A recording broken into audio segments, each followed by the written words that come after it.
Bonjour amis blogueurs.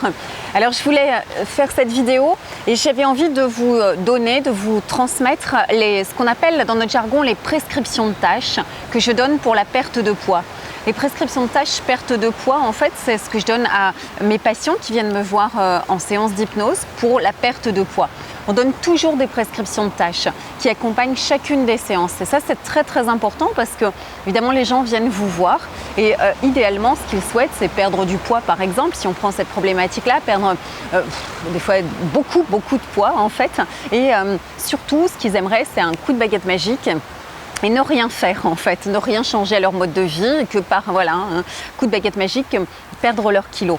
Alors ça marche un peu comme ça et pas comme ça. Il faut aussi que concrètement en fait remonter les manches, si je puis dire, c'est s'impliquer, je dis souvent s'impliquer corps et âme, j'exagère beaucoup, mais dans la démarche pour perdre le poids en question. C'est pour ça qu'on donne toujours et systématiquement des prescriptions de tâches. Alors j'ai des prescriptions que je donne, que ce soit pour une phobie de l'avion, pour une allergie aux poils de chat, l'arrêt du tabac ou autre. Évidemment, à chaque fois, j'ai un tronc commun, mais j'en donne systématiquement. Alors évidemment, je zoome ensuite sur la problématique précise. Et là, en l'occurrence, si vous voulez perdre quelques kilos, vous allez voir que ça fonctionne très bien. C'est redoutablement efficace et facile. C'est du bon sens et de la logique. Donc vous pouvez écouter, prendre une feuille, noter si vous voulez. De toute façon, vous pourrez réentendre la vidéo et prendre le temps de bien tout noter. Avant tout, il faut savoir que ça, c'est pour perdre du poids de 5 à 10 kilos, enfin quelques kilos. Ce sera facile, ça fonctionne très bien, vraiment vous allez voir. Mais ne pas oublier que les gens qui viennent me voir, c'est souvent pour des pertes de poids assez conséquentes, assez importantes, et que quand même je fais de l'hypnose. Il y a l'apport de l'hypnose, à savoir qu'une implication directe, l'inconscient est suggestionné en fait.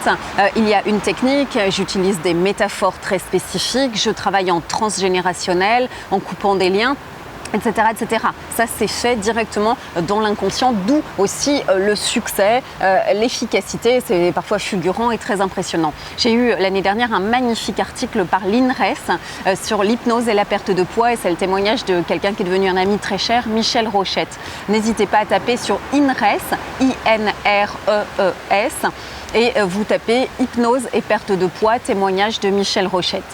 Alors on y va pour les prescriptions de tâches pour perdre ce poids. C'est parti. Alors, donc vous prenez peut-être à vos stylos ou en tout cas à votre écoute, à votre attention tout simplement. Donc je demande d'abord la première chose que je demande en prescription de tâches et à tous mes patients, c'est il faut changer un petit peu la routine de vie, le quotidien, la routine de vie. Changer sa routine de vie un peu et avec des choses sympathiques et agréables bien évidemment. Concernant la perte de poids, le matin, je demande toujours à tous mes patients au lever de prendre un grand verre d'eau. Vous buvez 1 ou 2 grands verres d'eau. Je vais d'ailleurs à ce propos parler un petit peu plus longuement, déployer un peu plus longuement. L'eau, ça va hydrater votre corps évidemment, qui n'a pas bu pendant les 6 à 8 heures de sommeil. Donc, et l'eau, j'ai eu la chance l'été dernier d'être à l'Espace des Possibles, qui est un endroit dont je vous parle souvent, que j'aime beaucoup, à Méché. Et à la fin de l'été, il y a l'université d'été de l'Espace des Possibles. Et il y avait un monsieur qui s'appelle Jacques Collin, qui a écrit, que vous verrez sur Google, et qui a écrit plusieurs ouvrages dont toute sa vie est consacrée à l'eau, notamment un qui s'appelle L'au-delà de l'eau. Alors l'eau, c'est vital, c'est la vie. Nous sommes faits à 75% d'eau dans notre corps humain et c'est la même proportion que sur la Terre en fait. Il y a 75% d'eau et puis les continents. Donc l'eau va permettre, en fait, il explique lui très bien, à l'information de circuler dans le corps et l'information sous forme de photons. Ça fait circuler les photons dans notre corps et c'est de l'information entre les cellules. On est fait de 60 000 milliards de cellules qui sont interconnectées, interreliées et qui vont communiquer ensemble. Justement, l'information va passer grâce à l'eau. Donc c'est très important, c'est vital de boire. Et alors lui dit qu'il faut boire, alors pas n'importe quelle eau, on va voir ça, et pas n'importe comment. Et ce qu'il dit, c'est qu'il faut boire cette eau, et notamment la première eau du matin, qui est la plus importante au lever, en conscience, je dirais, avec conscience, comme avec une prière, une gratitude pour cette eau-là qui amène la vie et qui fait circuler ces photons à l'intérieur de votre corps, donc l'information, donc la vie en vous.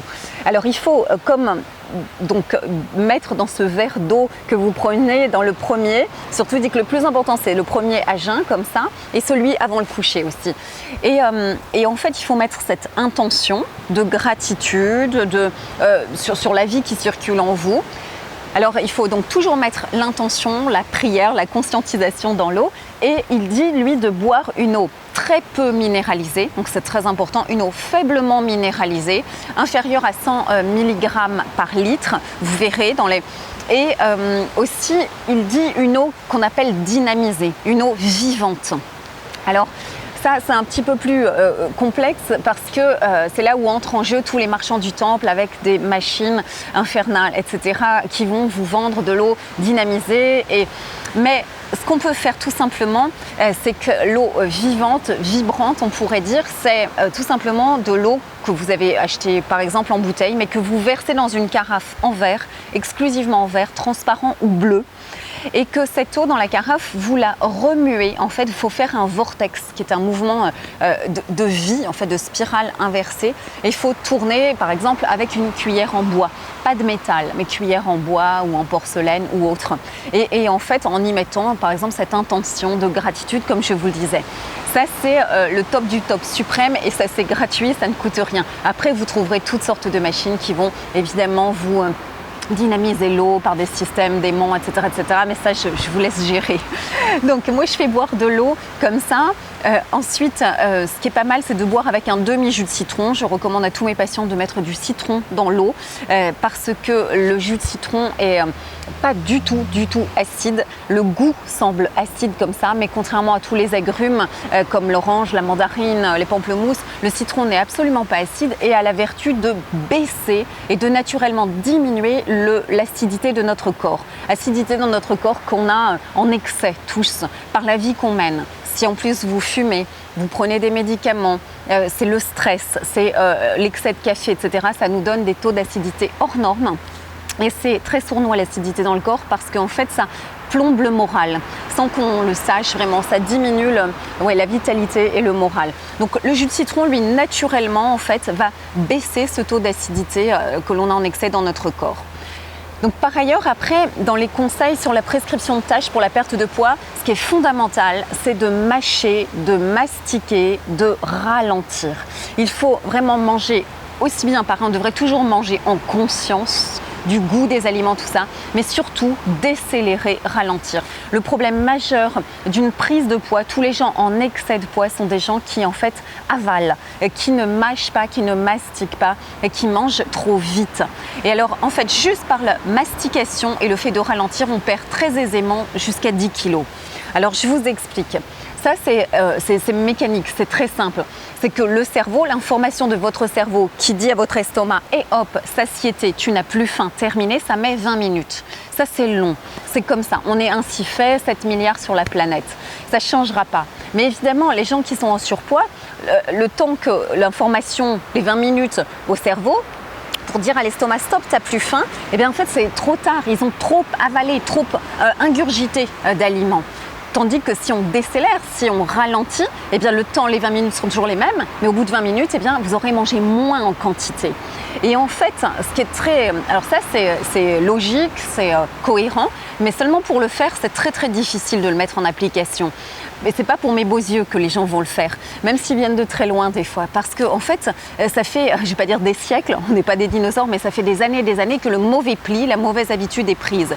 Et vous savez que nous autres êtres humains, nous sommes des êtres de routine, d'habitude, d'ancrage. C'est terrible. À 90%, nous sommes faits d'habitude, de routine et d'ancrage.